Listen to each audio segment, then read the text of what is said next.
جو جو اس نے چوریاں اور ڈاکے مارے ہیں نا کہیں سے پکڑے جائیں گے. یا تو وہ پھر فراڈ کیا ہے یا یہ فراڈ کیا ہے. پھر اس کی بنیاد پہ اتنا بڑا عقیدہ کھڑا کیا کہ جو کچھ ہو چکا، جو کچھ ہونے والا ہے، سب کچھ سکھا دیا.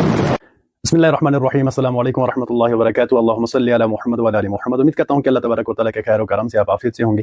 میں ہمیشہ کہتا ہوں کہ جب بھی کسی عالم دین کی کوئی بھی غلطی ہائی لائٹ ہو جائے تو ہم اس غلطی کو ماننا چاہیے، تسلیم کرنا چاہیے، چاہے آپ اس فرقے میں سے وابستہ کیوں نہ ہو. تو اندھی تقلید یہی ہوتی ہے کہ لیکن جو انسان اندھی تقلید کو نہیں مانتا، جو اندھی تقلید کو فالو نہیں کرتا، وہ ہمیشہ کہتا ہے کہ ہاں یہاں پر اس عالم دین سے غلطی ہوئی ہے. تو یہاں پر ہم اس ویڈیو میں ہم جانیں گے کہ کس عالم دین سے کہاں پر غلطی ہوئی ہے، چاہے وہ ترجمے میں ہو یا کہیں اور کی ہو.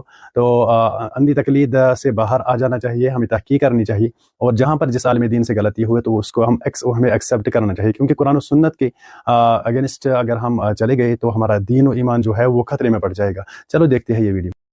نمبر 1،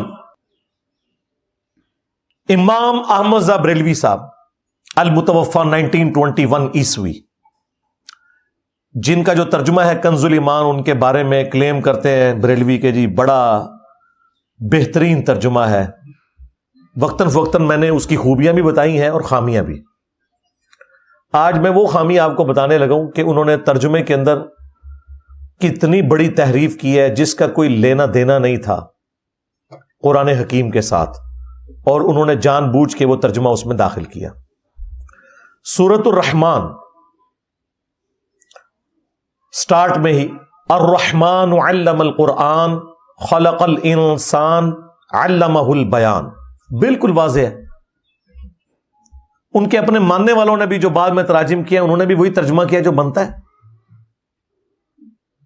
الرحمن علم القرآن، رحمان ہے جس نے قرآن کا علم سکھایا ہے.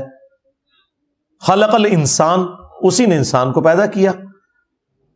علمہ البیان، اور یہ جو بیان کی طاقت ہے، قوت گویائی ہے، سپیکنگ پاور انسان کو وہ اللہ نے دی ہے.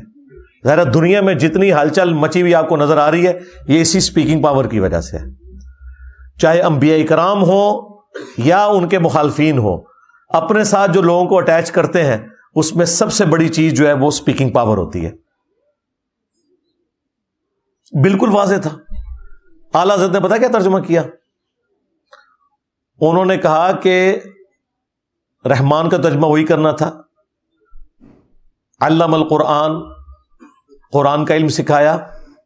خلق الانسان، انسانیت کی جان محمد کو پیدا کیا صلی اللہ علیہ وآلہ وسلم.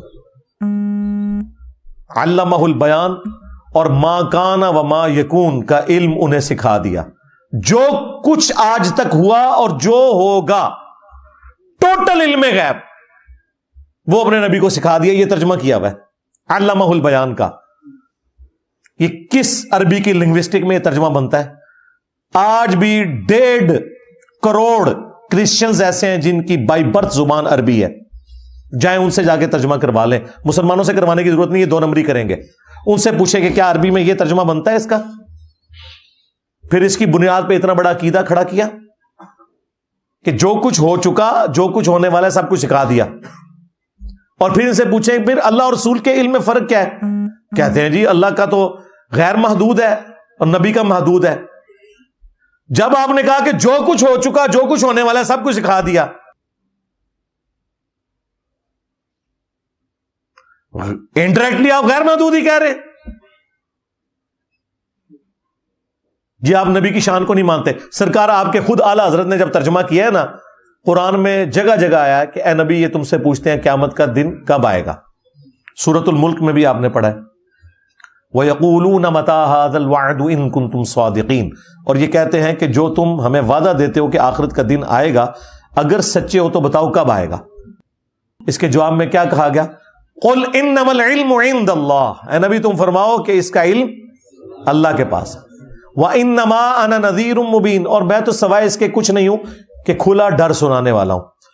ما کان و ما یکون وہاں ترجمہ کیا، اور یہاں اس جگہ پہ بھی، اس کے علاوہ بھی کئی ایک جگہوں پہ انہوں نے مانا کہ نبی علیہ السلام کو اللہ تعالیٰ نے قیامت کا علم نہیں دیا، وہ اللہ کے ساتھ خاص ہے. تو یہ ترجمہ یا تو وہ پھر فراڈ کیا ہے یا یہ فراڈ کیا ہے. نہیں، چوری پکڑی گئی، خود اپنے ترجمے سے پکڑی گئی. اس لیے میں کہتا ہوں کہ آپ ترجمہ کسی کا بھی پڑھ لیں، جو اس نے چوریاں اور ڈاکے مارے ہیں نا، کہیں سے پکڑے جائیں گے.